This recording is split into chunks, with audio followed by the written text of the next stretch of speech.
Me encantan estos informes de Algo que Contar. Le damos la bienvenida a nuestros invitados esta noche. Pablo Ferrari, economista. Muy buenas noches, gracias por acompañarnos. También al abogado constitucionalista Cristian Cao, bienvenido. Al analista político, amigo de la casa, Ricardo López Gotig. Y también a Federico Machado, otro economista. Muy buenas noches a todos, caballeros. Empiezo por el abogado constitucionalista. Tal como veías recién en el resumen de humor de Algo que Contar, estás en presencia del único republicano de la Argentina hasta que alguien más me demuestre lo contrario. Porque yo lo que veo es que hay un gobierno peronista y todos los demás se rasgan las vestiduras por los actos supuestamente antirrepublicanos que hace. Hay un gobierno como el actual de Javier Milei y los que se rasgan las vestiduras son todos los demás. El único que se rasga las vestiduras siempre soy yo. ¿Usted también, doctor Cao? Bueno, depende de lo que entiendas por republicano y a mí no me gusta... respetar la división de poderes. Bien, pero a mí no me gusta relacionarlo con lo partidario. Yo lo no dejaría debiera ahí. ser así. Por lo tanto, uno es republicano porque, entre otras cosas, respeta la división de poderes, la supremacía de la Constitución, encontré el segundo. Los derechos y las libertades de las personas. Después uno puede tener su filiación partidaria o no. Es una cuestión de segundo orden. De segundo orden, sí, pero la cuestión republicana es otra cosa y es importante destacarla. De hecho, el debate que se está dando en la República Argentina, me parece que es un debate que nos debíamos desde hace mucho tiempo. Yo celebro esto y además celebro que se dé en el marco institucional, lo decía Patricia recién, corresponde ahora al Congreso de la Nación, primero por la Comisión Bicameral Permanente, que en primer lugar hay que constituirla, y luego que el Congreso de la Nación analice y valide o invalide el decreto de necesidad y urgencia. Pero es el cauce que establece la Constitución Nacional. Después hay un eventual contralor del Poder Judicial. Eventualmente, desde el primer día hasta el momento en donde una persona entienda que está lesionada a un derecho constitucional, siempre el Poder Judicial, en última instancia la Corte Suprema de Justicia de la Nación, puede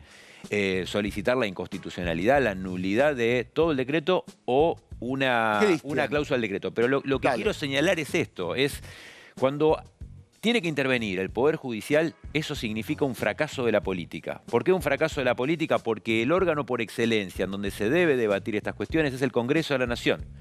Y por lo tanto, que haya sesiones extraordinarias y que en este momento esté, o a partir de, creo que es el martes de la semana que viene, comience a tratarse no solamente el proyecto de ley ómnibus, sino además el decreto de necesidad de urgencia, es auspicioso para las instituciones. Porque el decreto queda para después de las extraordinarias. No tengo memoria, queda para sesiones memoria de que el día 3 de enero estén los legisladores en el Congreso de la Nación haciendo el trabajo que tiene que hacer. Bueno, hace 20 y pico años los teníamos eligiendo presidente, por ejemplo.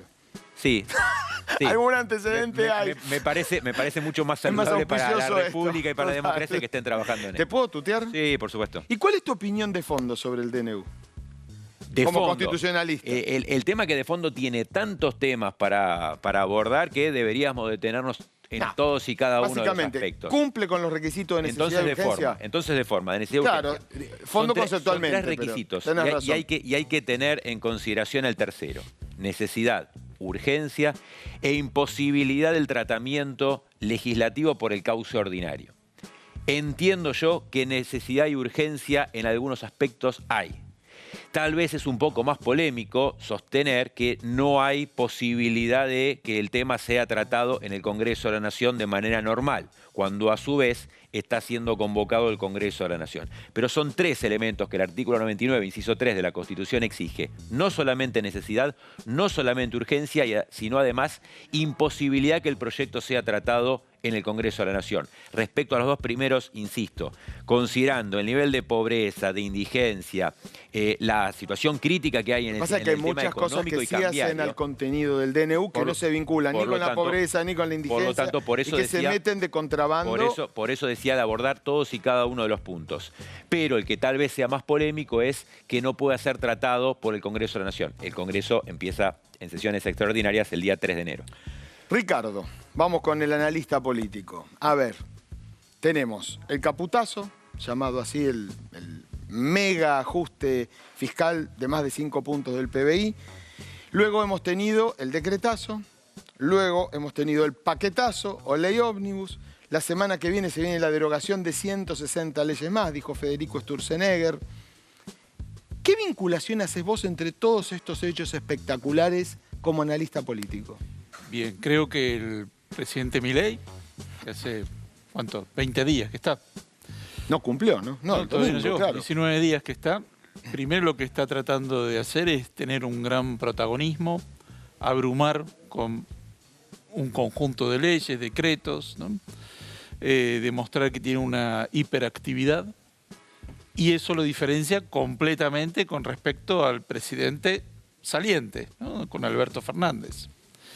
Entonces, eso por un lado. Y es muy interesante esto porque él fue diputado 2 años y no se destacó por su labor parlamentaria. Es decir, él podría haber presentado todos estos proyectos de ley siendo diputado nacional y sin embargo no dejó ningún antecedente al respecto. Pero bueno, yo creo que él lo que intenta es demostrar que tiene el rol protagónico en este momento, sobre todo por no tener la mayoría en las 2 cámaras, ¿no? Y además el hecho de que él en la segunda vuelta es donde sobrepasa ese 30% que tuvo tanto en las PASO como en la primera vuelta. Entonces, bueno, tienen que tratar de demostrar una hiperactividad y que además todavía tiene un crédito social importante, ¿no? Porque, a ver, las elecciones no fueron hace tanto. Lógico. Tiene un crédito social importante, pero que si lo deja pasar se le va a diluir, sobre todo durante el verano. Entonces, bueno, creo que él lo que trata de demostrar es esto. Pero el capital en este político entiendo que está para usarlo, pero no le va a quedar mucho resto de ese capital si todas las medidas que toma son críticas a muchas de las personas que lo votaron, y a los que no lo votaron tampoco los va a conquistar porque el golpe va al bolsillo. Sí, creo que está abriendo varios frentes simultáneamente, pero bueno, también tengamos en cuenta que hay otros golpes al bolsillo en las provincias, en los municipios, es decir, no es el único que lo está haciendo, ¿no? Es decir, que está bastante repartido el tema, porque aumentos de tasas municipales, de impuestos provinciales también está viendo. Fuertes. Y fuertes. Entonces, no es el único. Y es muy interesante que los bloques opositores, por ejemplo, la provincia de Buenos Aires, Juntos por el Cambio y La Libertad Avanza, votaron el impuestazo de Kicillof. Y se enojó muchísimo Javier Milei por Exacto. eso. Bueno, Por lo que hicieron sus propios Yo vivo en La correligionarios. Plata. Yo vivo en La Plata. Y todos los bloques votaron a favor del aumento de las tasas municipales. Es como que el ajuste va bajando, ¿no? De la nación a las provincias, Claro. a los municipios. O sea, no es que uno puede decir, bueno, estos partidos sí, estos no. Está bastante generalizado y es bastante transversal el tema. Pero a mí me parece que lo que busca Milei es esto, así como la salida de los BRICS, ¿no? Que en realidad Ya nunca vamos a ir entramos. a ese tema. Ya Nunca vamos a ir a ese entramos. tema. O sea, estuvimos en la puerta de entrada y dijo, Estábamos. Formalmente Bueno, estábamos pero- y hoy por carta, bueno, o ayer creo, Pero se es- les informa a los países es decir, miembros que no. En parte no es nada nuevo esto, ¿no? Es decir, estamos viendo lo que él fue sosteniendo a lo largo de la campaña. Sí, en yo gran ahí tengo medida. una discrepancia con vos y ya con esto le doy pie a los economistas que tenemos presentes. Se suele repetir que Milei está haciendo lo que dijo en la campaña. En lo personal lo concedo en cuanto a que andaba por la vida con una motosierra y decía voy a ajustar el gasto como loco. Para mí, la verdad de Javier Milei candidato termina en este punto. Porque después la motosierra era para aplicársela a la casta. Después él hizo un pequeño giro retórico y dijo al Estado. Después hizo un pequeño giro retórico más y dijo a la política. Y resulta que en la política tenemos empleados públicos. 7.500 la primera tanda, 45.000 en revisión. Ya en esta primera tanda de despidos en Cancillería se había hablado de 70 despidos y fueron 90. O sea que ya fueron más que los que se habían dicho. 650 en el área de cultura. Esto no estaba dicho en la campaña. ¿Qué iba a pedir? Y esto es opinión personal, acá espero que el doctor Cao no me rete, que él iba a pedir algo muy parecido a la suma del poder público. Tampoco estuvo dicho en la campaña. En el debate presidencial anterior a la primera vuelta, Patricia Bullrich le dijo, usted pretende vulnerar la Constitución, lo pasamos ayer, el tape. Usted pretende vulnerar la Constitución si quiere gobernar por decreto en materia de seguridad. O sea, esto de que Javier Milei está haciendo lo que dijo, a mí me parece muy polémico. Te doy la réplica y después paso con los economistas. Y yo me refiero a esto de digamos, del ajuste que iba a hacer. Él lo dijo permanentemente, lo de no hay plata, o sea, se convirtió hasta en un tema musical, sí. ¿No? O sea, a eso me refiero. También habló de la dolarización y evidentemente eso quedó totalmente... Ahí va. Mirá qué lindo disparador que pone. ¿Cómo es? Tercera, cuarta generación, no sé. ¿Sabes que yo tengo duda? Vamos a ir con los economistas. Pablo Ferrari, ¿la dolarización quedó para otro momento o vos la ves venir? Porque hay marcadores. En estos proyectos de Milei se establece una reforma del Código Civil y Comercial que permite firmar contratos en cualquier moneda. Diana Mondino dijo que hasta en litros de leche o kilos de carne. No sé si fue una humorada o si fue cierto, pero en todo caso en cualquier moneda. El mercado de alquileres se desregula totalmente a partir de la derogación de la norma vigente y ningún reemplazo. Es decir, y ya estamos viendo en la práctica que esos contratos se tienden a dolarizar. Se están emitiendo bonos que dan cuenta de esta pretensión. Se está proponiendo en la ley Ómnibus pasar el Fondo de Garantía de Sustentabilidad a la órbita del Ministerio de Economía, lo cual uno también lo podría interpretar como un intento de hacer caja en pos de una dolarización. ¿Se terminó? Me parece que no se terminó, pero de la misma manera que no se terminó el tema de la dolarización en sentido estricto, es decir, la imposición del dólar como único dinero de curso legal, sí estamos frente a un proceso dolarizador. Bimonetarismo empezaría siendo, digamos. En principio, el peso, el dinero de curso legal, pierde poder adquisitivo. Es una primera señal fuerte. Por eso me parece que el eslogan de campaña más explícito podría haber sido voy a bajar el salario. Pero no fue ese. Fue voy a bajar la inflación, que está es distinto. Es distinto. A uno le gusta bajar la inflación, pero no siente que es directamente bajar el salario. Volviendo a lo de la dolarización, lo que estamos frente a este proceso que decías vos, y hay un proceso despecificador, porque hay una curva que cambió en las tasas de interés, por ejemplo, para el plazo fijo más utilizado por el pequeño ahorrista, que es el de 30 días, se te esfuma, se te pulveriza el poder adquisitivo. Y de hecho también se prolongó de 90 a 180 días el plazo para los depósitos en plazo fijo UVA, con lo cual es como que le van restando al ahorrista en pesos, le van achicando el margen de acción y lo obligan prácticamente a dolarizarse. Y es contradictorio, porque por un lado no podés hacerlo porque cada vez tenés menos posibilidad de acceder al dólar, porque cada vez tenés menos poder adquisitivo. Eso por un lado. Paralelamente, ¿qué es lo que te queda hacer? Ni UVA te queda. Ahora UVA es a 180 días. Entonces... Para valientes. ¿Cómo? Para valientes. Para valientes. No porque el UVA no va a seguir la inflación, sino porque en 180 días, Federico, tenés un riesgo altísimo. Las inversiones en Argentina se miden contra el dólar, no contra la inflación.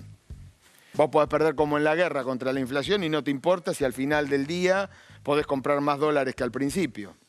Yo creo que además la situación del plan económico Milei-Caputo, digamos, o sea, este primer ensayo del gobierno de Milei se va a resolver antes de los 180 días.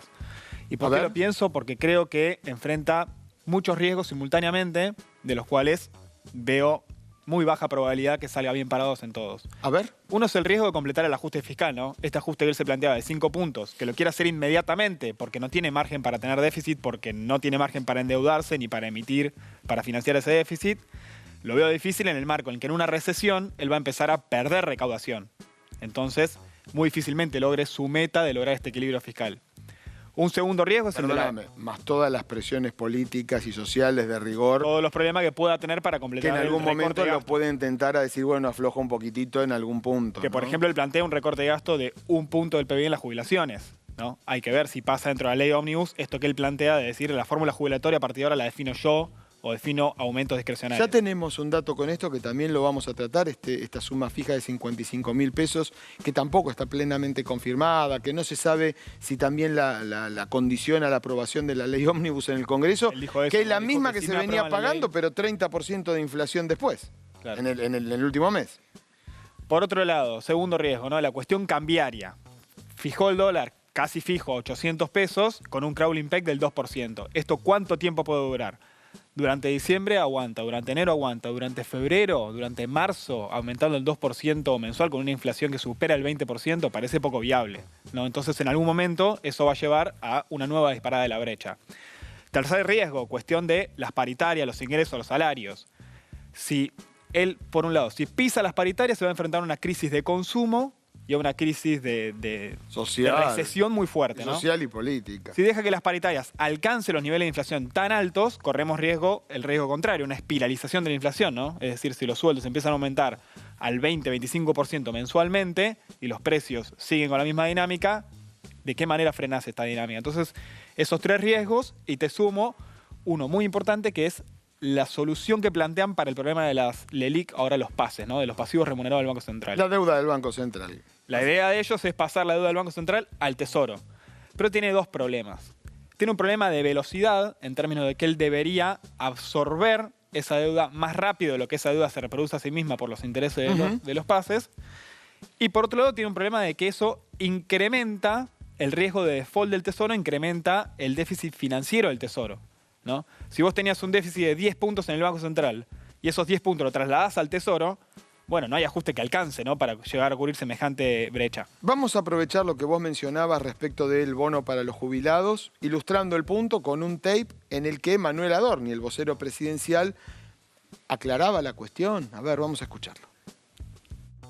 Finalmente se ha confirmado el bono a los jubilados, en línea con lo que les vengo contando o les venimos contando desde hace algunos días de lo obsoleto de la fórmula de la vieja fórmula de movilidad jubilatoria, y entendiendo que esta fórmula iba a ser sumamente perjudicial para los jubilados, que ya lo venía haciendo,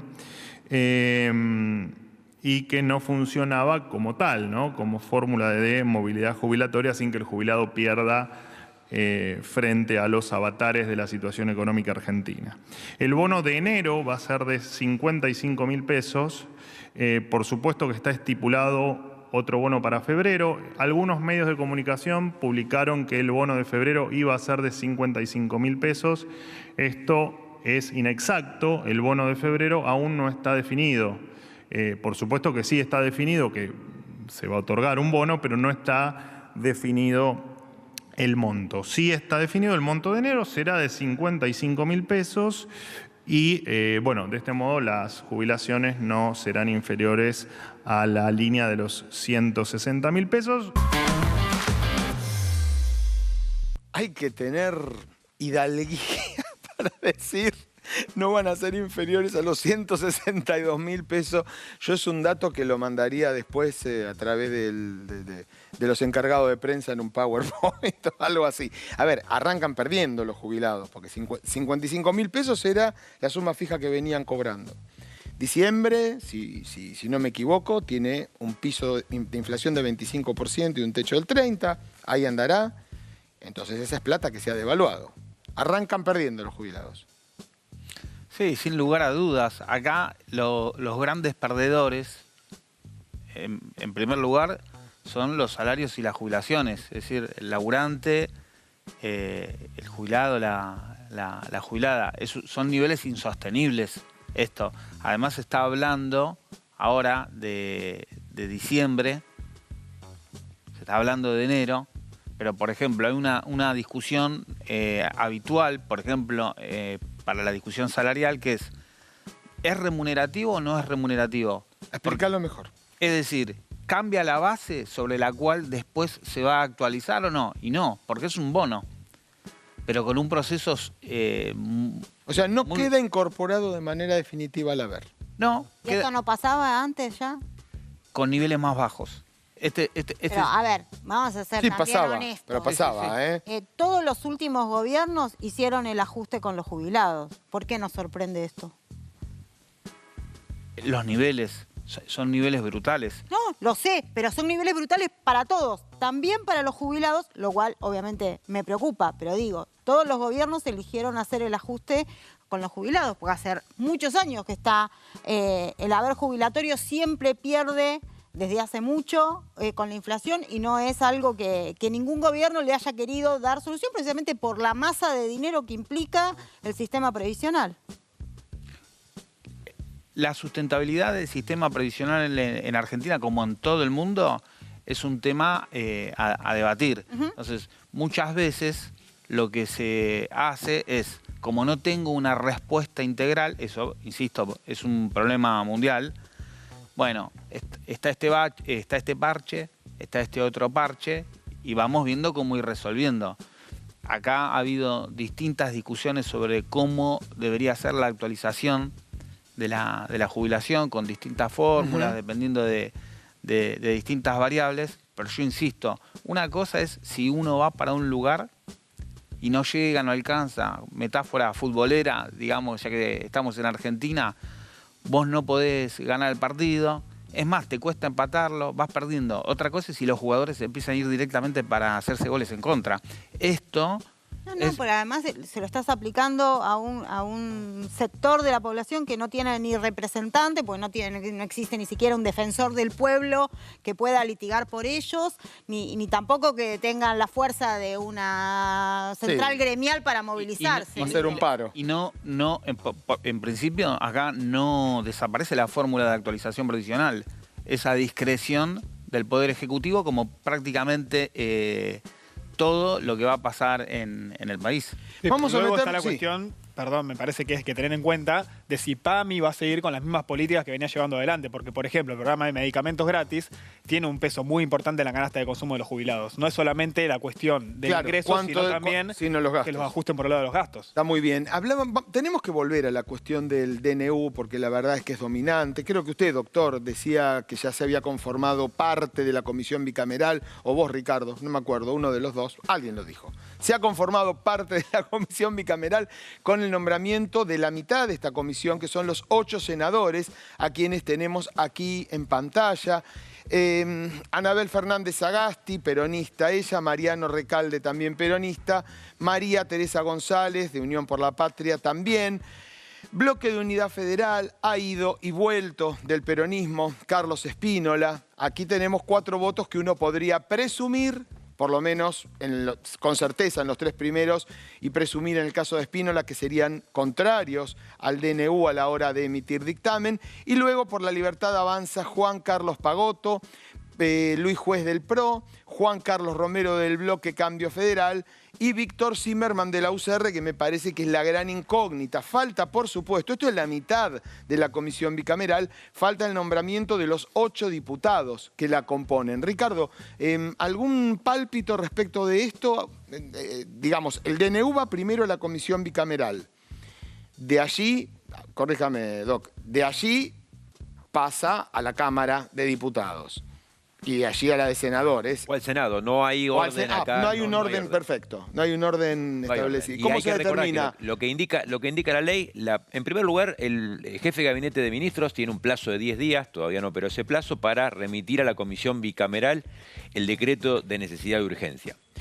Luego indica la ley que la comisión bicameral tiene un plazo de 10 días hábiles para dictaminar. Exacto. Y luego el pleno de cada una de las cámaras, diputados y el Senado, va a ser, que es lo importante, no tanto lo que resuelva la comisión, sino lo que determine cada una de las cámaras, si avala o no el decreto de necesidad de urgencia. Basta con que una de las cámaras preste conformidad, y hay una historia legislativa muy tupida en la materia, con que una de las cámaras preste conformidad, avala el decreto de necesidad de urgencia. Eso está establecido en la ley, lo vengo diciendo hace mucho tiempo, es una ley que debería modificar. De 2006, del gobierno de Néstor Kirchner. De 2006, abusiva, que debería modificar. En beneficio del Poder Ejecutivo. Porque el decreto de necesidad de urgencia, dada justamente la excepcionalidad, lo que requeriría, en mi opinión personal, es que las 2 cámaras presten la conformidad para el decreto. Pero hoy la ley no es lo que dice, hoy la ley exige que al menos una cámara, o lo decimos al revés,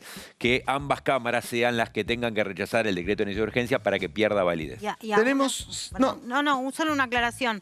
Y más allá de eso, las cámaras que lo puedan analizar, recién lo analizarían a partir del 1 de marzo. No es algo que puedan No va a hacerlo... extraordinarias. Técnicamente no va a extraordinarias, pero el Congreso de la Nación y, por supuesto, cuando esté constituida la comisión, puede perfectamente autoconvocarse. Ah, ok. Ah, Si se- interesante. Si se punto. configura, Buen si se dato. configura los 8 miembros restantes, puede perfectamente sesionar la comisión y rápidamente despachar a ambas cámaras el dictamen para que tanto el Senado como la Cámara de Diputados tengan tratamiento. Muy bien. Tenemos en línea al hombre clave, al senador por la Unión Cívica Radical, Víctor Zimmerman, que es uno de los 8 miembros que por el Senado van a formar parte de la comisión bicameral.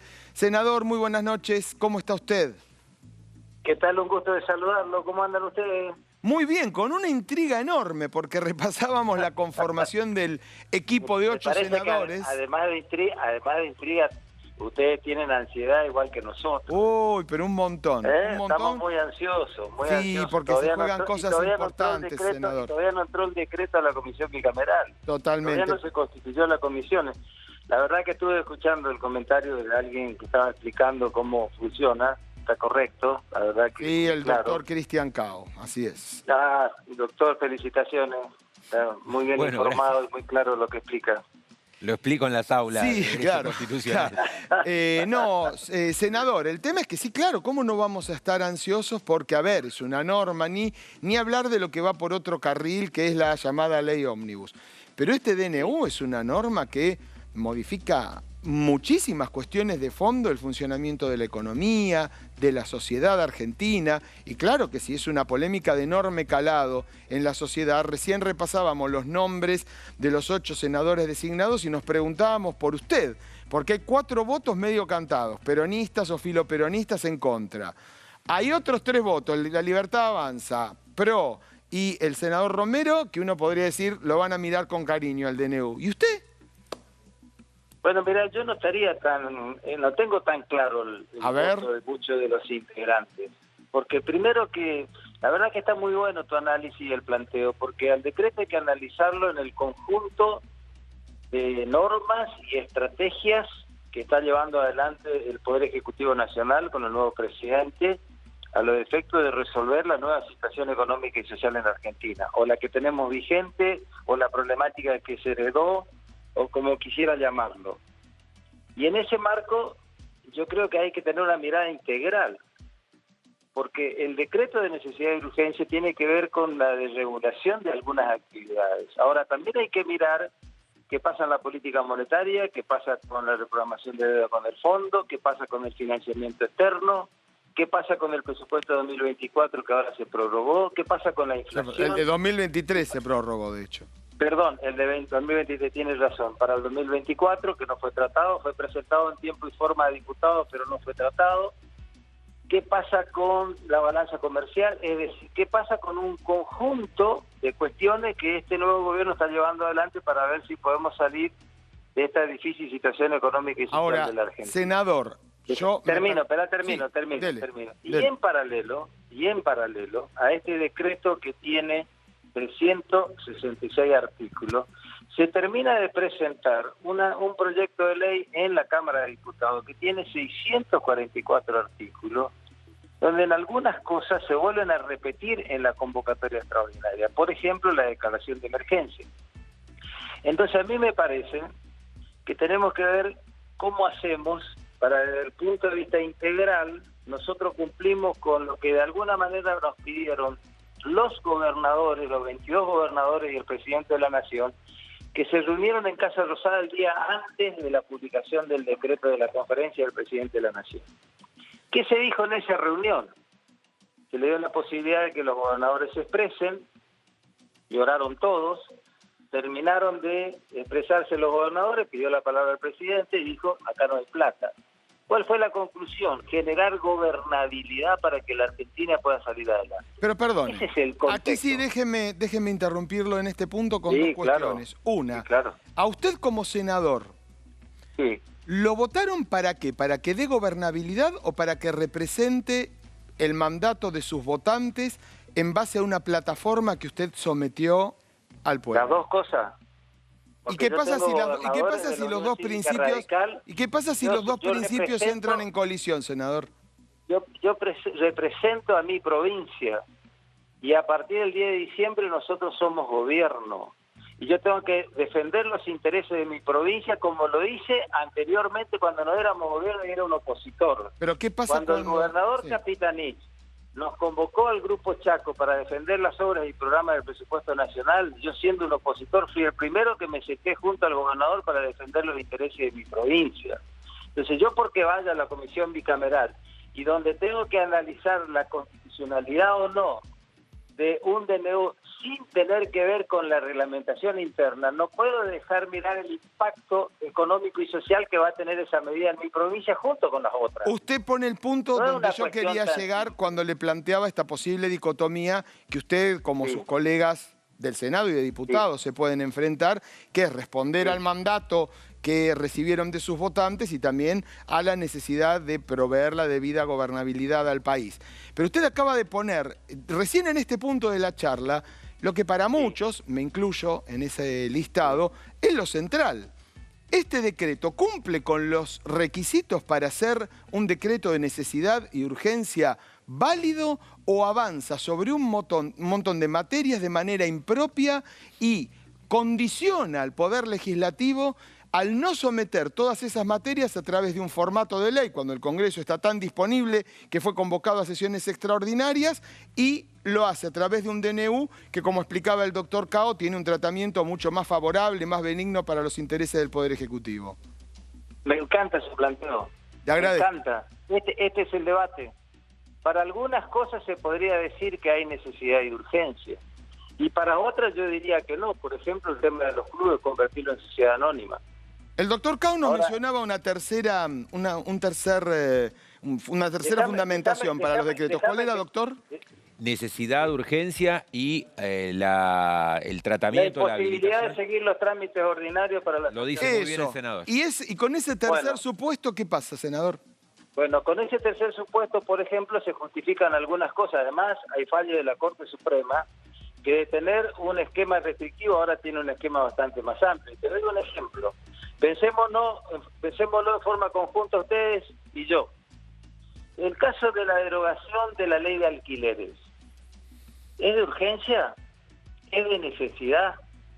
Y yo diría que podríamos decir que sí, porque hay pocos inmuebles para alquilar. Pero yo le podría decir que no, porque es una derogación que no es seguida de... Exactamente. Permítame. Coincido con usted. Pero déjeme desarrollarlo. Déjeme desarrollarlo. Sí, claro, yo le podría decir que no es de urgencia y de necesidad, porque es una simple derogación. Le cuento que Federico Sturzenegger dijo que la semana que vienen 160 derogaciones más, así que van a tener un montón de trabajo para analizar cuál será el marco normativo de la Argentina cuando termine toda esta saga. Pero digo, se deroga una ley de alquileres, no se pone ningún otro tipo de regulación pensada, razonada en su lugar, y se arroja a millones de argentinos a alquilar en condiciones que hoy les piden contratos en dólares imposibles de pagar por plazos que son los que se les ocurren a los propietarios.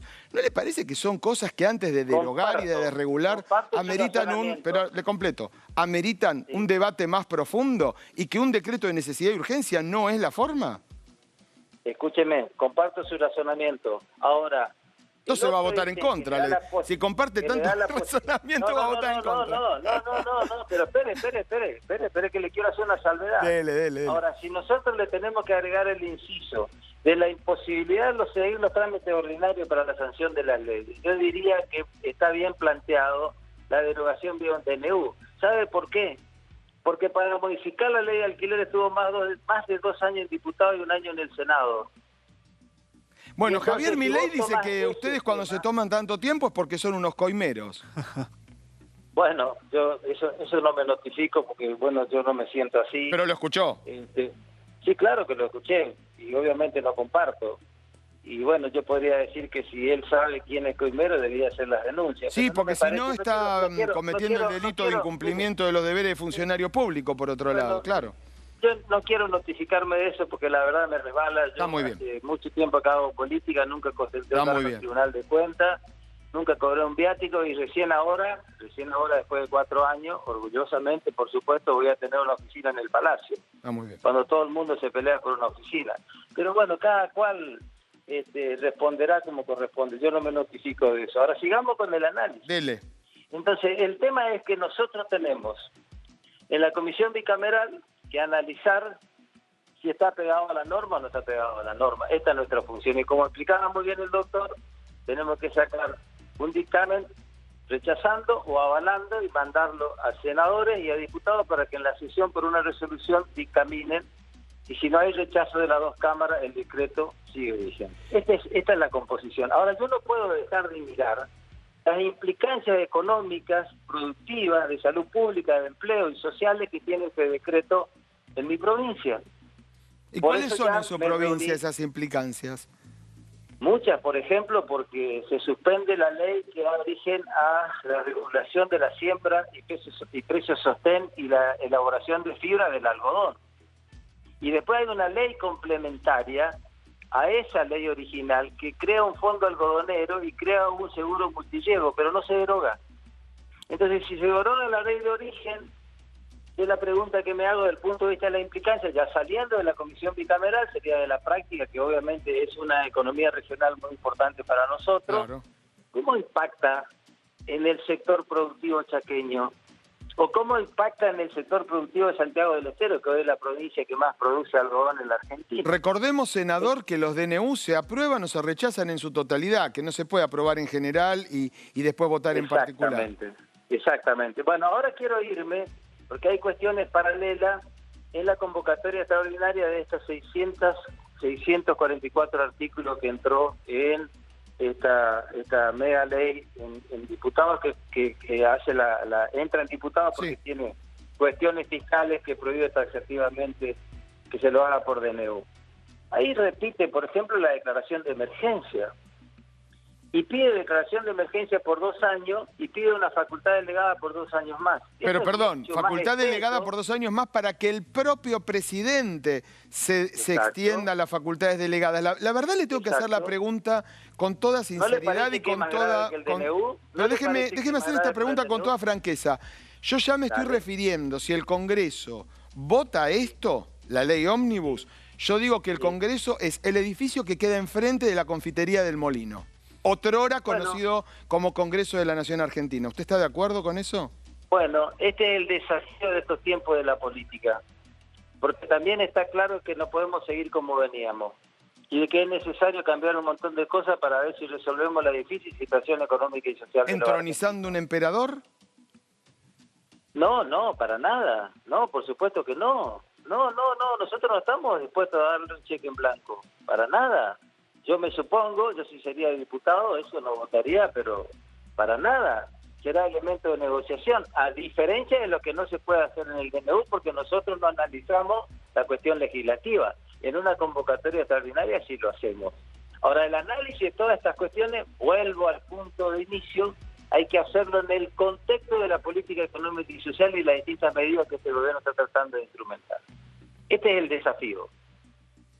¿Cómo ve el Y futuro entonces, bueno. ¿Cómo ve el futuro de las relaciones entre el gobierno y el poder legislativo cuando se producen este tipo de situaciones que ustedes los colocan en posiciones difíciles, de tener que tomar espero que se decisiones mejore. difíciles, cuando el presidente habla de coimas, cuando dice si lo rechazan voy a convocar a una consulta popular no vinculante para meter presión? ¿Cómo imagina el futuro de la relación? Bueno, yo espero que se mejore, porque acá el desafío que tiene la política argentina es que tengamos la capacidad todos sin agredirnos, más allá de que podamos tener diferencias. Yo digo que siempre disentir, debatir enriquece, y entonces el gran desafío de la política argentina es que nos podamos sentar todos alrededor de una mesa y a ver cómo aportamos en vez de ver cómo sacamos. Está muy Ahora, bien. el presidente tiene el principal rol, obviamente que a mí me molesta, a mí no me gusta, tengo que felicitar a la vicepresidenta de la Nación, que cuando vino a la Asamblea, la vicepresidenta agradeció la presencia de todos, el presidente simplemente saludó y se fue. Ujú. Y no estábamos solo legisladores dentro del Congreso Nacional en la Asamblea, había presidentes de todo el mundo que vinieron a acompañar la asunción del presidente y la vicepresidenta de la Nación. Entonces a mí me parece que estas cosas no están bien. Está muy bien. Ahora, la situación económica y social de la Argentina, para mí, y la gravedad del 60% de pobreza que tenemos en mi provincia, está por encima de cualquier cuestión de este tipo. Ahora, usted me pregunta ¿Qué sería por encima de cualquier cuestión de este tipo? ¿Qué serían las cuestiones de este tipo? Hablando de los gestos del presidente, en vez de hacer un saludo, correcto, si después quiere hacer el discurso afuera, puede hacerlo del presidente elegido. Se entiende. Y podemos aceptar que tiene un estilo diferente, que puede que ser que a alguno de nosotros no nos guste. Bueno, es lo que la ciudadanía votó y hay que ser respetuoso. Ahora, me parece que, bueno, yo hago voto para que hacia adelante estas cosas se resuelvan y ojalá que nosotros podamos estar a la altura de las circunstancias. Y vuelvo al punto anterior, y que podamos darle gobernabilidad a nuestro gobernador, a nuestros intendentes y al presidente de la Nación para que hacia adelante estemos mejor. Senador Víctor Zimmerman, le agradecemos muchísimo este contacto y le mandamos un saludo y un deseo de un muy feliz año nuevo. Igualmente es un gusto y bueno, los espero cuando quieran por el Senado y a ver si invitan ahí algún momento y así nos conocemos y charlamos un poco también con el doctor que seguramente me va a poder ayudar en muchas cosas. Invitado a Resistencia, muy bien. Le mandamos un saludo y queda hecha la invitación. Chao, chao. Vamos a escuchar a ver qué decía Massot al respecto, Nicolás Massot, a ver qué decía de todo esto. Vamos a escucharlo. Es importante que tratemos de entender la intención que hay detrás de este, digamos, el gobierno en la ley de ayer nos pide en el primer artículo que le deleguemos facultades en 11 materias, económica, fiscal, previsional, de seguridad, de defensa, prácticamente en todos los ámbitos de acción del Parlamento, delegaciones plenipotenciarias por 2 años con prórroga 2 años más.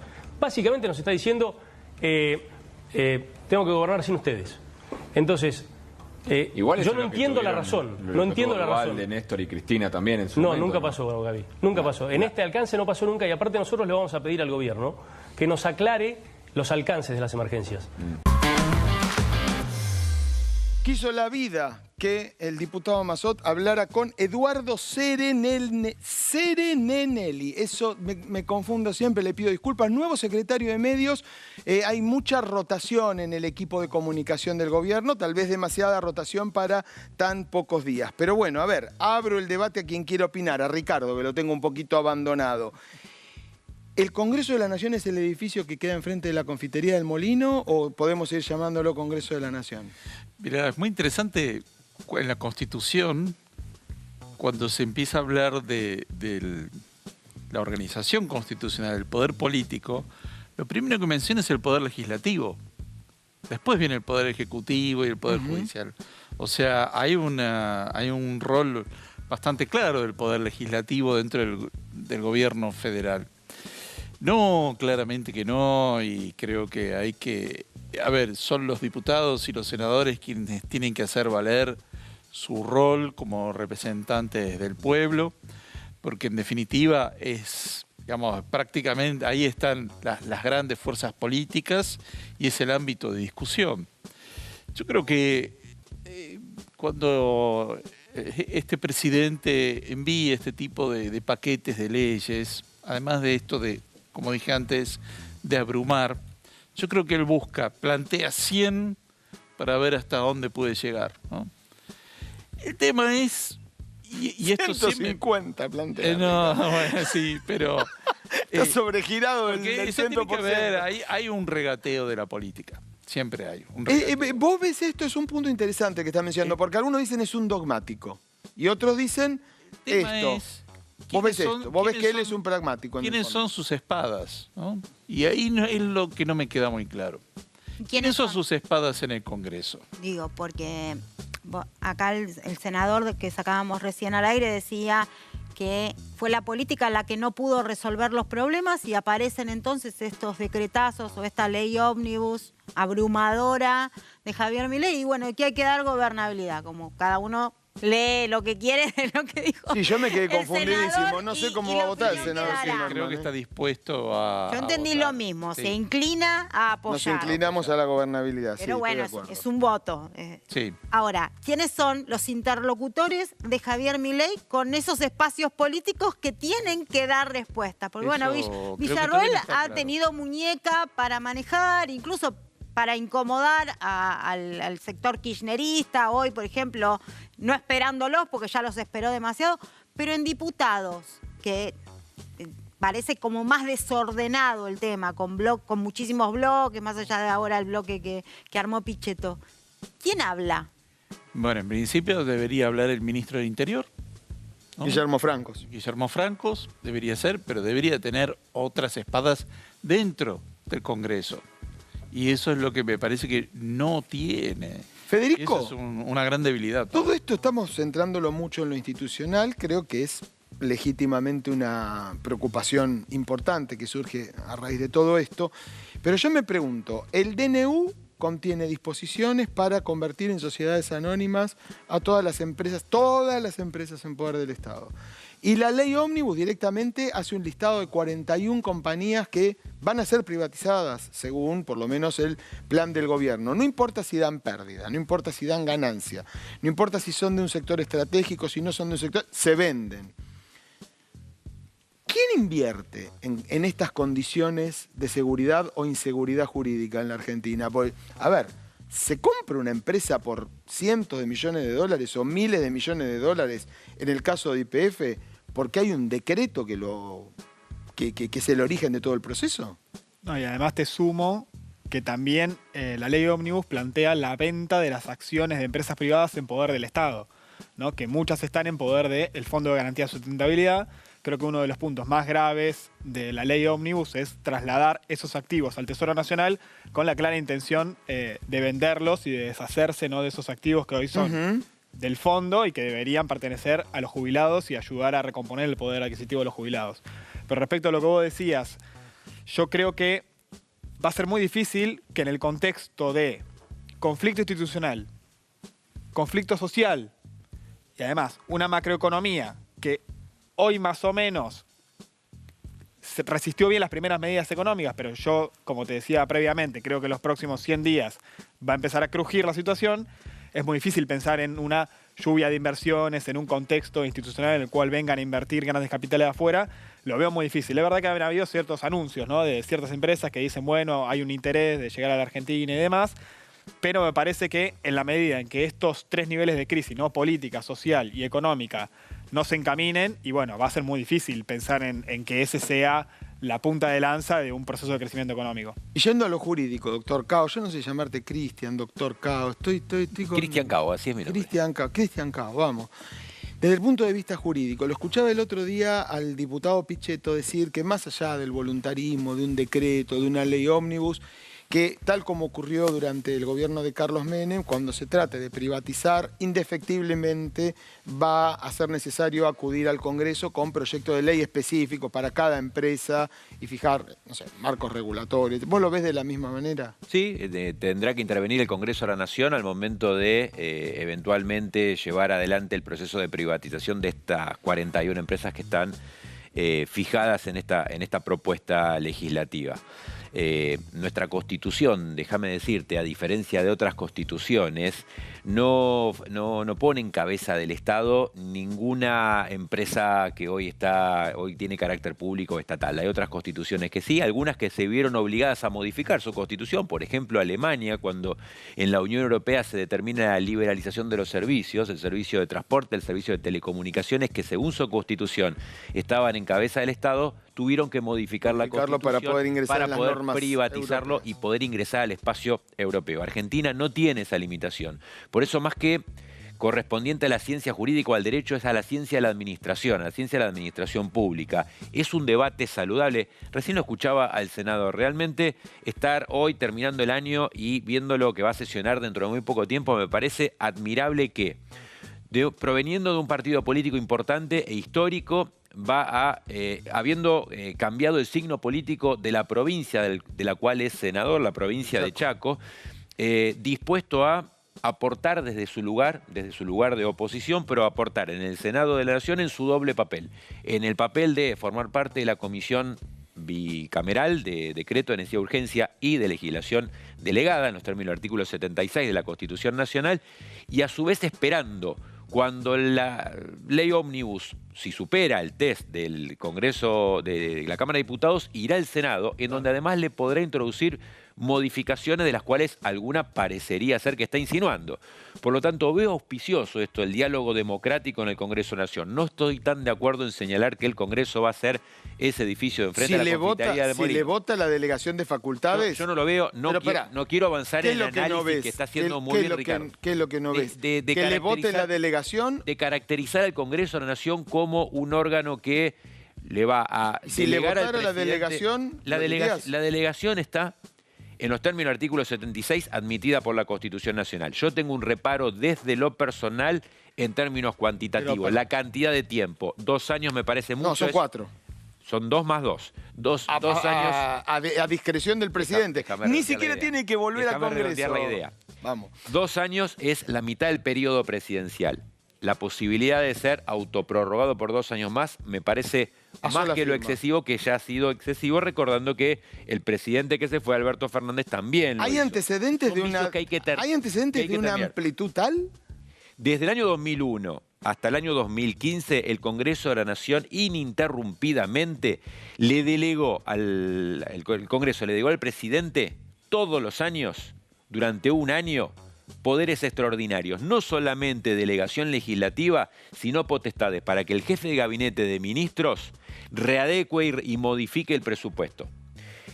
Si me preguntás si hay antecedentes, sí. De esta magnitud. 15 años. De esta magnitud en términos cuantitativos de año, 2 años no, lo dije recién, lo reafirmo, y que sea me parece económica, financiera. Sí. Ayúdenme, por favor. La crisis del 2001 en la República Argentina. ¿Todo esto? Tenía ¿Se declaró todo esto? Facultades delegadas extraordinarias, se los llamaba superpoderes por algo. No solamente por la delegación de competencias al presidente de la República, sino todavía peor. El jefe de gabinete de ministros... ¿Por cuánto tiempo fue durante un año, 15 años duró. Pero está bien, pero la primera norma, pero se pasaba por el Congreso. Siempre el Congreso acá se plantea al 2 años de arranque 2 años. Y después el presidente se levanta el 30 de diciembre. ¿Hoy qué? ¿Hoy es 30, 29? ¿Qué soy? Estoy perdido. 29. Todavía 29. Se levanta mañana, pero dentro de 2 años y dice, hoy estoy para pegarme otro decretazo. Y agarra y dice, yo firmo y me delego por 2 años más las facultades que son del Congreso. Esa es la propuesta. Esa es la clausura del Congreso. Esa es la propuesta legislativa, lo digo por tercera vez, me parece excesiva en términos de 2 años. Bueno, por eso. Entonces estaremos de acuerdo en que si eso se vota, es una clausura del Congreso. Hay una renovación. Habrá que ver qué sucede en diputados. Además, habrá que ver qué sucede en diputados y habrá que ver, si diputados lo aprueba, qué dice el Senado de la Nación, que podrá introducir modificaciones. No quiero anticiparme, no tengo la bola de cristal, nunca me gusta a mí decirlo, pero me parece que ese sería uno de los artículos que a lo mejor exigirían algún tipo de modificación de la versión original. En ese caso el Congreso seguirá abierto y seguirá siendo un palacio hermoso que se llamará Congreso de la Nación. Que tiene funciones y la confitería del Molino quedará enfrente del Congreso y no viceversa. A ver, Dire, ¿con qué podemos seguir como disparador? ¿Qué le gusta? Ahí está, justamente, Adorni dice que el Congreso no se cierra. A ver. Bueno, extraño, ¿no? Extraña declaración cuando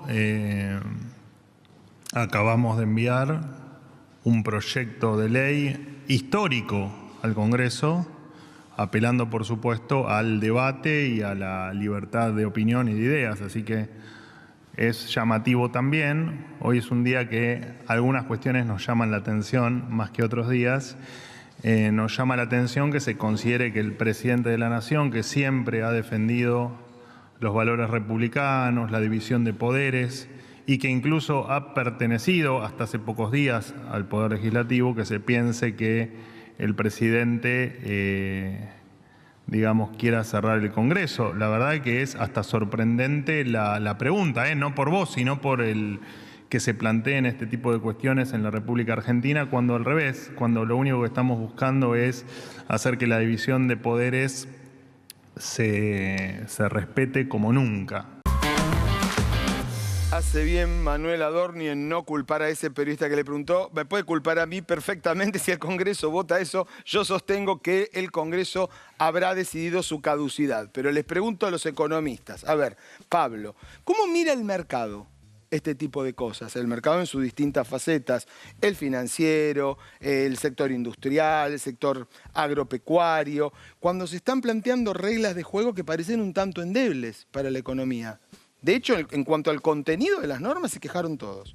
La industria por las retenciones, el campo por las retenciones, por retenciones que suben más para productos elaborados o semielaborados que para los productos primarios. Se queja todo el mundo, se queja los jubilados, los inquilinos, se queja todo el mundo. Yo creo que hay quejas, pero no sé si uno puede hablar de que todo el mundo se está quejando. Porque me parece que acá viene el aspecto, vos hablabas de la forma, ¿no? Al principio, si DNU, si puede ser así, si puede ser así, cosas que yo no manejo. Ahora, yo lo que entiendo es lo siguiente, volviendo a la metáfora de antes. La pregunta es, ¿el DNU es para bajar la inflación o para bajar el salario? Porque eso sería bueno ponerlo de cara a la sociedad. Si uno dice es para bajar la inflación, te van a decir que sí. Si es para bajar el salario, te dicen que no. ¿Y por qué sería para bajar el salario del DNU? ¿Qué normas vos estás vinculando? El DNU, yo de todos modos lo decía como metáfora, pero en particular respecto del salario, vos lo que tenés es una, insisto, primero, como si yo tuviera que dar capítulos de los puntos que veo, uno es el mundo del trabajo. Vos tenés posibilidad de despido, bajás indemnización, desregulás todo eso. Se limita el derecho de huelga. Se limita el derecho de huelga. Todo lo que es desempleo es el máximo regulador del salario, mucho más que cualquier otra cosa. Cuando hay mucho desempleo, no hay posibilidad de pelear por el salario porque se pelea por el puesto de trabajo. El otro aspecto que veo de todo esto es el tema represivo. Acá lo que se está preguntando, corporaciones locales como corporaciones extranjeras, incluso distintos funcionarios estadounidenses, es, che, ¿esto aguanta? ¿Hay gobernabilidad acá? Entonces... Bueno, hay una respuesta a eso. El protocolo antipiquetes, el tipificar la reunión de 3 personas o más como manifestación. Pero, entonces quiere decir... Que tienen que pedir autorización, todo ese protocolo represivo junto con la velocidad, antes porque está bien, te votamos, te vamos a brindar gobernabilidad al final del túnel, y si en 3 meses no viene, entonces me parece que la velocidad, más allá de lo formal, tiene que ver con eso, porque fíjate cuando vos vas, contaba Fede, bueno, che, las acciones... Y en principio todo es privatizable acá. Las empresas son privatizables. La ley de tierras, bueno, que cada uno venga y se compre lo que quiere. Viene Elon Musk y a mí me interesa el litio. Techín está al frente de YPF. Siendo entonces, su principal competidor en Vaca Muerta a partir de la actividad de Tecpetrol. Exacto. Eso es un montón. Y fíjate que la UIA y AEA estuvo muy contenta con el contenido del DNU, muy contento. ¿Y qué pasa entonces cuando se habla desde el empresariado de la falta de seguridad jurídica como una traba para la inversión? Porque acá según nos dice Pablo, y es cierto, esto es así, de hecho Javier Milei no concurrió a la reunión convocada por AEA, pero AEA sin embargo emitió un comunicado muy simpático, muy elogioso de las políticas del presidente. Entonces, ¿cuál es la verdad con el tema de la seguridad jurídica y el mundo empresarial? No, bueno, me parece que muchas asociaciones empresariales en realidad se preocupan por la seguridad jurídica cuando las normas jurídicas no van en línea con los intereses que ellos tienen. O sea, vos decís que lo primero son los intereses y después viene la seguridad jurídica. De la misma manera que vos planteabas la cuestión de lo republicano, lo que no es republicano. Déjame ¿no? interrumpirte, porque fue muy interesante esto de lo que pasó con Cristian en el comienzo de la charla, que yo me refería a la cuestión de fondo y él me corrige, tiene razón, no, eso es lo formal. Pero yo insisto, lo formal, en opinión de muchos argentinos, de muchos ciudadanos, es el fondo de la cuestión. Un decreto imposible de justificar desde el punto de vista, es mi opinión, ¿no? Desde el punto de vista de los causales que ameritan un DNU, una ley ómnibus que establece una delegación de facultades insólita, absoluta. Entonces, yo me pregunto, porque estamos todos en la Argentina discutiendo por la afectación de intereses particulares, claro, normas tan amplias que abarcan tantas cuestiones, y yo me pregunto si no estamos en medio de lo que se llama infoxicación. Hay tanta cosa por la que discutir, que cada uno discute por una cosa distinta. Y me pregunto si la forma de todo esto no es en definitivamente el fondo. Y de lo que estamos hablando es de seguridad jurídica y si estamos hablando de normas de convivencia democrática. Bueno, a mí me parece que evidentemente hay una estrategia política clara de decir este es un gobierno que viene a refundar en gran medida las instituciones argentinas, por lo menos las instituciones económicas, en cierta medida creo que también las políticas, por eso se incluye, por ejemplo, una reforma electoral dentro de la ley Ómnibus. Me parece que en ese sentido es una cuestión clara. Yo particularmente prefiero un gobierno con mucha iniciativa política y que en eso cometa algunos errores institucionales que un gobierno que toma una medida, después vuelve para atrás, después la tiene que negociar, después al final la medida sale por la mitad, después tiene que sacar 3 decretos corrigiéndola. ¿Y algo en el medio? Yo creo que entre esos dos extremos me parece más interesante la iniciativa, pero no concuerdo en gran medida con las cuestiones de contenido de estos planteos, ¿no? Eso me parece que es...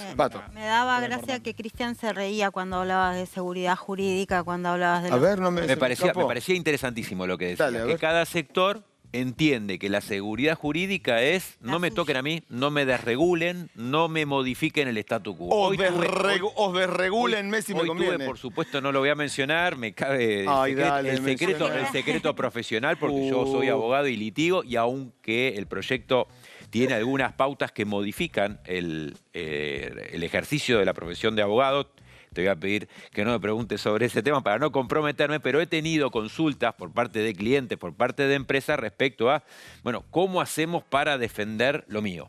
Y defender lo mío significa justamente salir, no está mal, por eso consultan a un abogado frente a una normativa que está carácter de proyecto legislativo por un lado y carácter de decreto de necesidad de urgencia con vigencia por otro, pero lo concreto es lo que vos señalabas, es decir, bueno, yo quiero que no me modifiquen el marco regulatorio, yo quiero mantener esta situación y lo señalamos hace 4 minutos.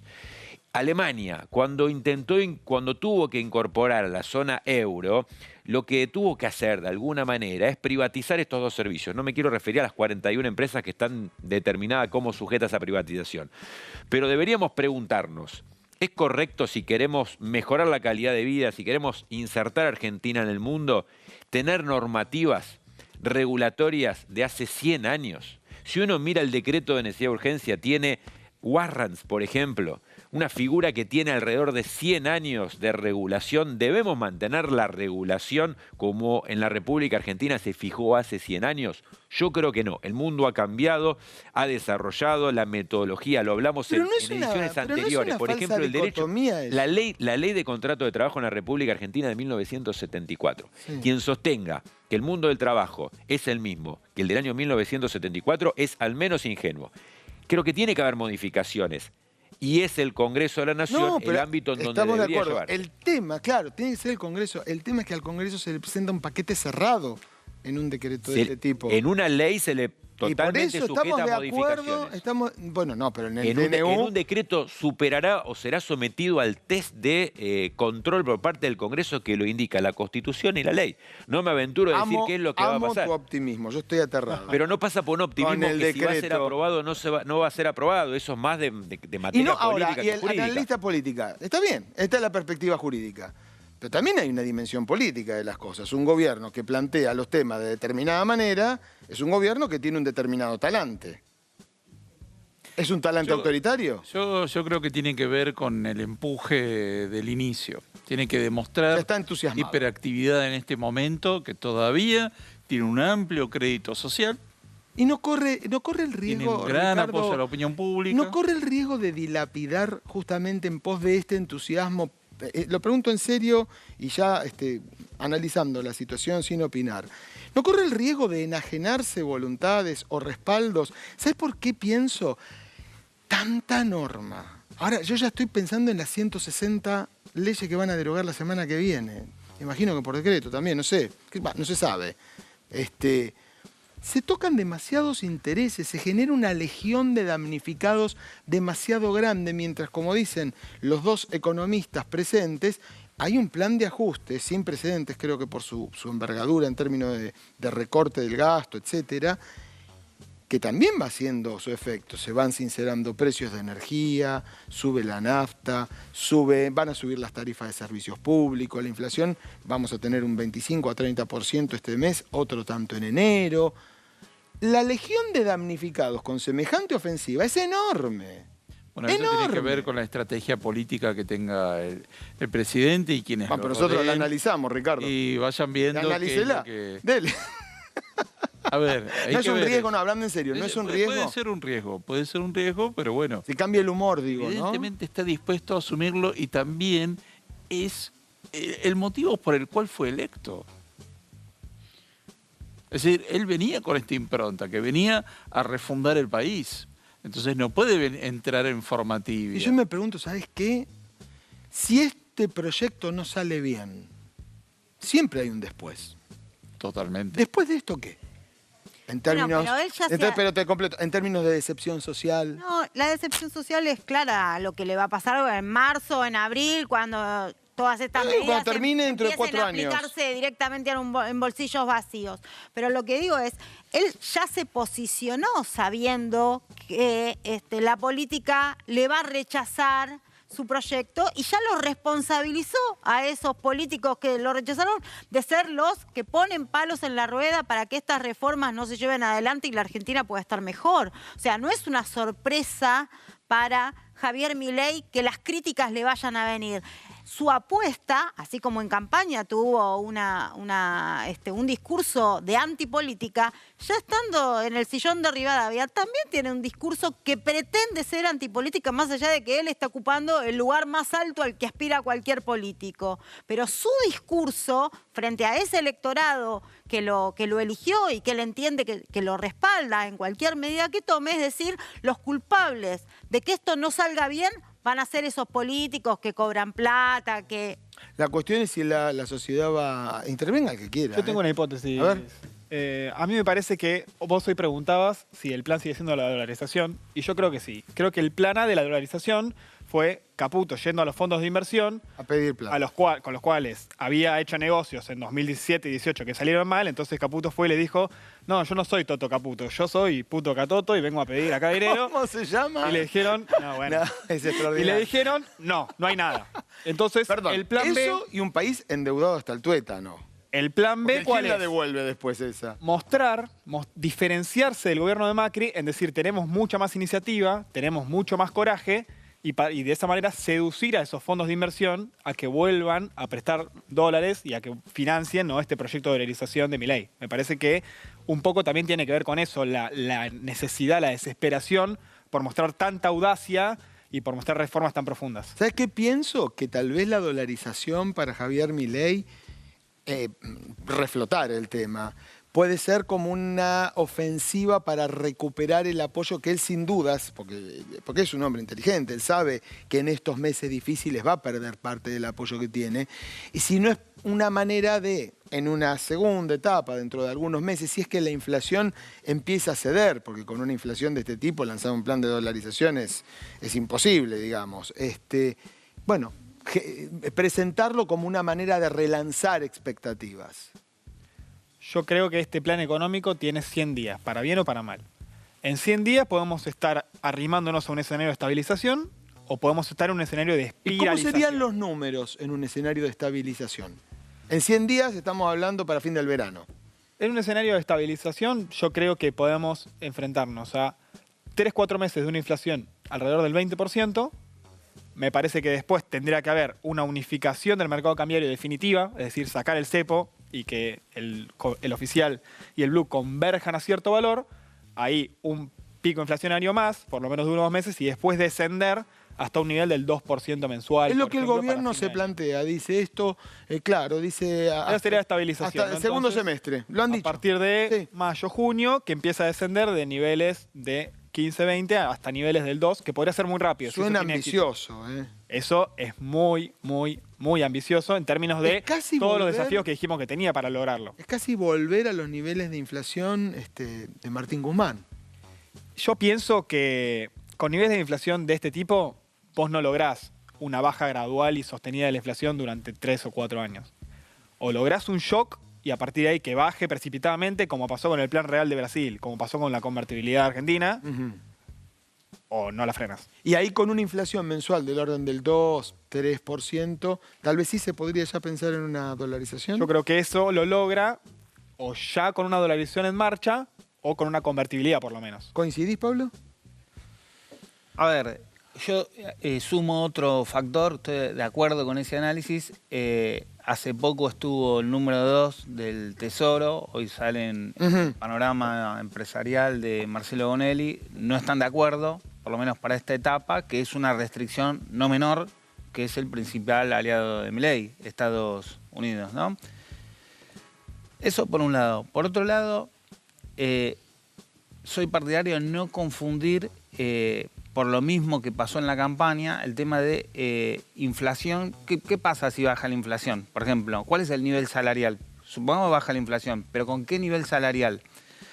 El precio, salvo el precio del trabajo, que es el salario, el precio tiene dos componentes, un costo y una ganancia. Dentro del costo también hay salario. Acá de lo que se está hablando es de bajar el nivel salarial en Argentina de manera drástica, y ahí sí, quiero recordar estabilidad. Que no solo lo decís vos, o lo podemos estar mencionando en esta mesa, Carlos Melconian, que digamos, si hay un economista que es círculo rojo en la Argentina, es Carlos Melconian. Dijo, a este plan le falta una pata que es alguna medida de ingresos, porque ve que esto entraña peligros de tipo social, de tipo político, más allá de lo humanitario, ¿no? Y además, mirá, de nuevo con lo de inflación y salarios. Cuando habló Caputo, cuando anunció... Sí, me quedé con esa, después me la vas a enseñar. Esa. Sí, cuando anunció... Tengo problema con los nombres. A mí me gustó, banco. Cuando habló Caputo, ¿no? Dijo, de los precios relativos importantes, o sea, de los precios importantes de la economía que están en todo, salario, energía, dólar, hay precios reprimidos. El dólar, otro precio reprimido, la energía y el salario. Ahí me falta eso. Entonces, él sube la inflación y baja el salario. Ese es el plan de Caputo para esta. Entonces, si después hay una recesión, que es otro escenario, porque ya no se puede convalidar el precio, porque ya no hay quita, y se estabiliza, bueno, acá tenés la estabilidad. Pero el problema... La recesión sería un factor de estabilización, digamos. Y en un momento se frena todo. La llamada paz de los cementeros. Ahora, por eso, Milei en la campaña hablaba de la inflación. Que eso, para mí, para la mayoría, se traduce en mi problema salarial, mi problema de ingreso de la jubilación, viene por la inflación. Pero no se hablaba de manera directa. Caputo lo anunció. Sube el dólar, sube la tarifa, salario queda así, por lo tanto baja el salario. Entonces, esta es la política económica de este gobierno. ¿Cómo va a seguir? Yo pienso que puede ser efectivamente con una dolarización estricta, y si no es estricta en esta primera parte, se puede celebrar los contratos en dólares y te empuja a cómo hago para que los pesos que tengo en la mano no se me fumen. Sí, entre un peso que se devalúa todo el tiempo en el escenario negativo y el dólar, obviamente que quien tenga una relación de poder dominante en determinado mercado va a optar por el dólar. El que no pueda... En torno de la dolarización ya hubo una discusión previa. Sí. ¿Se puede? ¿No se puede? ¿No hay dólares? En su momento también había una discusión. Che, pero ¿de dónde vendrían los dólares que podría tomar Macri? Porque no le da el cupo a Argentina. Apareció un sobrecupo, aparecieron 57. Aparte, no, Pablo, acá ahora están haciendo una licuación de todo lo que sea en peso, que es infernal. Vamos a tomar esto como el cierre de tu participación esta noche. Te agradezco mucho que hayas venido. Le voy a pedir un cierre también a los caballeros que tengo a mi derecha, sobre todo pensando en el año que viene. Cristian, si quieres arrancar. Bueno, pensando en el año que viene, hay evidentemente dos normas que se llevan la atención. El decreto de necesidad de urgencia y la ley ómnibus que va a tener tratamiento legislativo. Me gustaría señalar que no incorpora o que no contienen estas dos normas jurídicas. Reforma al Poder Judicial. Quiere decir que hay un respeto al Poder Judicial, a la Corte Suprema de Justicia de la Nación, se cuidó ahí, al Consejo de la Magistratura ni a los medios de comunicación. Ojo, señalando que llega el presidente de la Nación con el ímpetu de los primeros días de gobierno es un punto que quiero destacar. Otros puntos que quiero señalar: modernización de ciertos sectores, reducción de impuestos y otras cuestiones que seguramente nos dedicarían más tiempo. Pero algunos temas que hay que llamar la atención. No quiero escaparle a esa cuestión. Señalabas alguno: la tipificación de ciertas conductas en los términos del derecho a la protesta, algunas cuestiones referidas a la reducción de los montos máximos en el aporte a las campañas electorales, la modificación de la cantidad de diputados que tienen las provincias. Son todas cuestiones que van a entrar en el tratamiento legislativo, y un diálogo, un debate parlamentario maduro seguramente debería modificar. Ricardo. Además de la discusión de los temas económicos, que claramente son urgentes, creo que prestar atención a lo que va a ser la discusión en torno al sistema electoral que viene en la ley ómnibus. No sé quién lo asesoró al respecto, pero puede salir muy mal para el presidente, el sistema uninominal. Amplíalo un poquitito. El sistema uninominal no por nada se lo llama en Europa sistema mayoritario. Un partido con el 40% de los votos puede tener la totalidad de las bancas. Todo peronismo va a ser.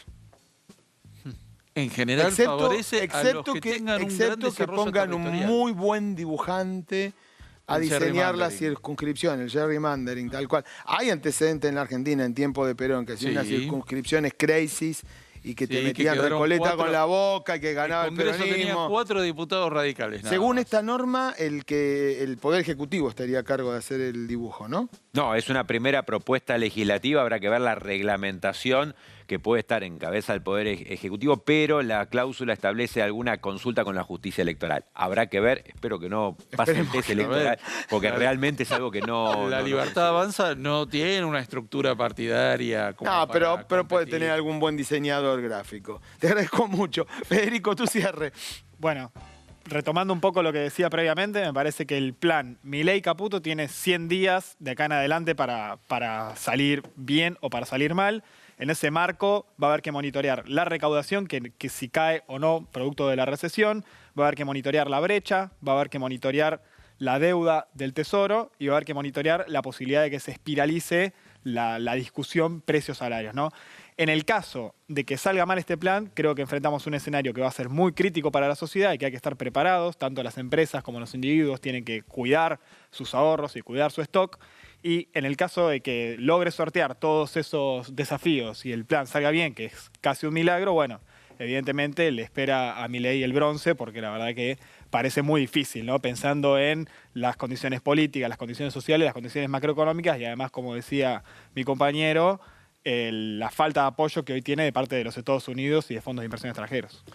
23-29, levántate, andá a la heladera, buscate algo para tomar que no sea alcohólico, porque el domingo te vas a portar horrible, yo ya lo sé, Bueno, te pero conozco. mucho para el domingo.